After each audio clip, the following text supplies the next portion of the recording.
Tell me, what is a true warrior? There's a saying that goes, love teaches us who we want to be, and war shows us who we are. And what my war has shown me is that for so long, I have been angry and afraid. And these things made me feel like I had to prove myself to the world, to win in the game of life. I thought I was strong because I could carry my weights, but true strength is being able to let them go.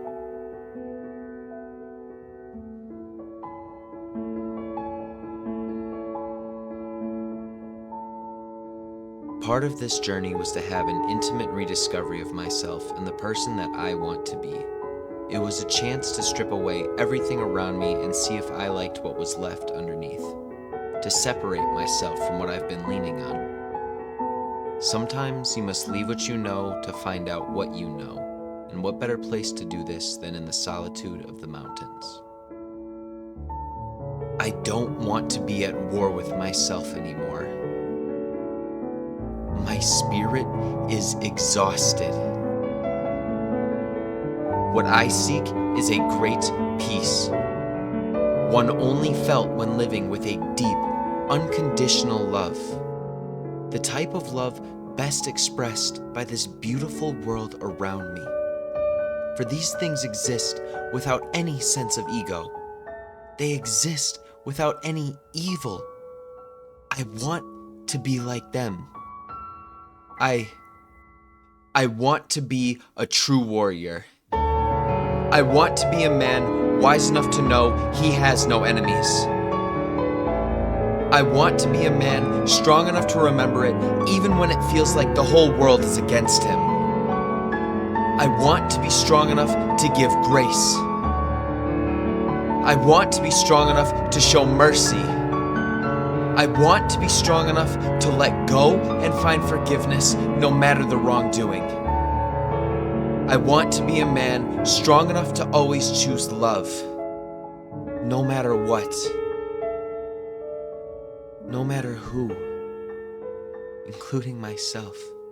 Yes, even myself, because my soul is tired of battling for its worth, of being neglected and disrespected, compared against and treated as if existing in itself doesn't already make me invaluable, just like everyone else. Could I have what it takes to be a true warrior? Do I truly have no enemies? Yes. Yes.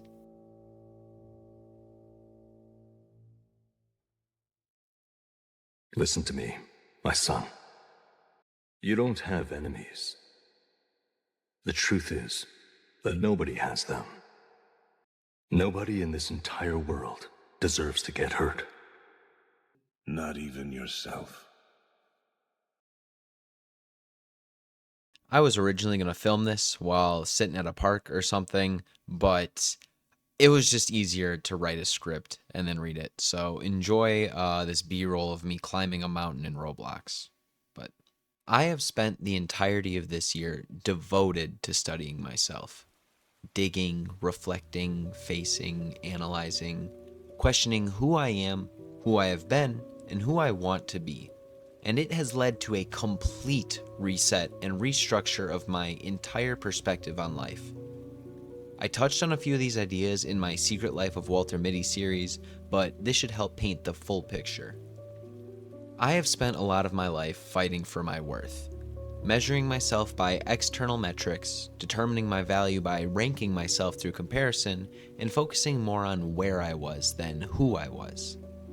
Growing up as a guy, that's kind of what the world tells you, that your value is outsourced and determined on things like social status, appearance, and money, and it tells you that you'll be happy or feel fulfilled when you excel in these areas. But when your self-image is built on these things, you are basically stuck in a state of perpetual insufficiency. You're constantly competing and comparing yourself, and you're never satisfied because there's always someone out there better than you. Fighting this battle every single day in everything you do eats at you. You don't get peace. And that is how I lived for so long, feeling like I had to prove my worth through these things and being angry and afraid because I never felt good enough. And it was so exhausting until one day I realized I don't want to carry that weight anymore. I don't want to be that person beating myself up, competing in a game that I don't even want to play, for things that aren't even going to make me happy. Because the truth is, I will never be able to use earthly or materialistic things to fill holes in my soul or spirit. Because as a human, I am worth more than that. The perspective change I've been learning to adopt, this view of life that has given me a sense of peace I haven't felt since maybe elementary school, begins with the story of the richest man I ever met. The richest man I ever met was a young father playing with his daughter at the park. He didn't have the biggest house or the nicest car or any fancy things for that matter. Something I always knew to be of importance to him was keeping his shoes spotless, but in that moment, I watched him dig that pure white leather deep into the mud just so that he could be there with her.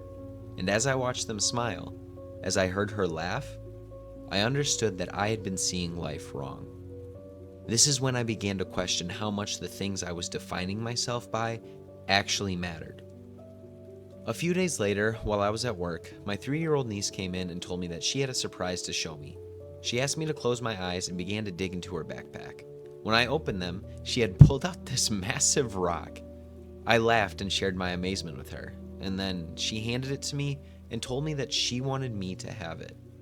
And in that moment, as I held that rock and saw her smile, I realized that I too had always been amongst the richest men in the world. I just hadn't known how to see it. These moments helped open my eyes to the things that truly mattered, how trivial the root of my pursuits had been. They showed me how simple love and joy can be, that the smallest moments can be the most meaningful. And I think that's one of the gifts of kids. They refresh the things we've overcomplicated. The next piece is the idea of being a true warrior.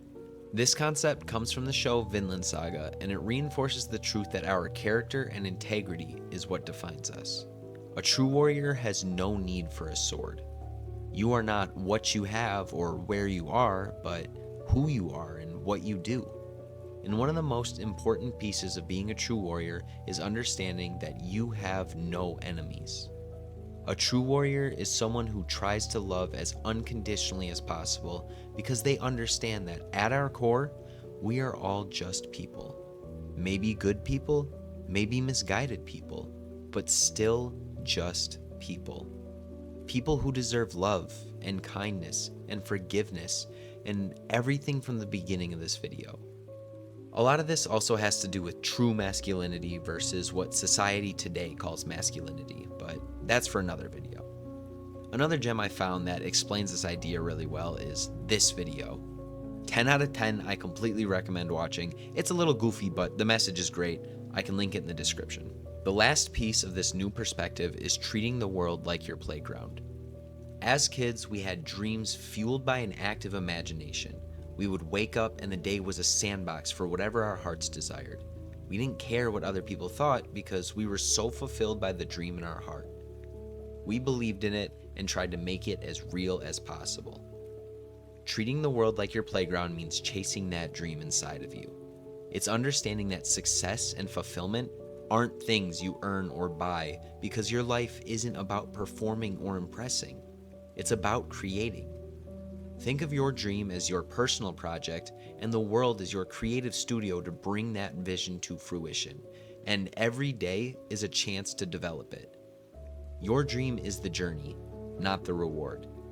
It should be the focus that everything else gets sorted around, not the piece of your life that gets whatever leftover time and energy you have.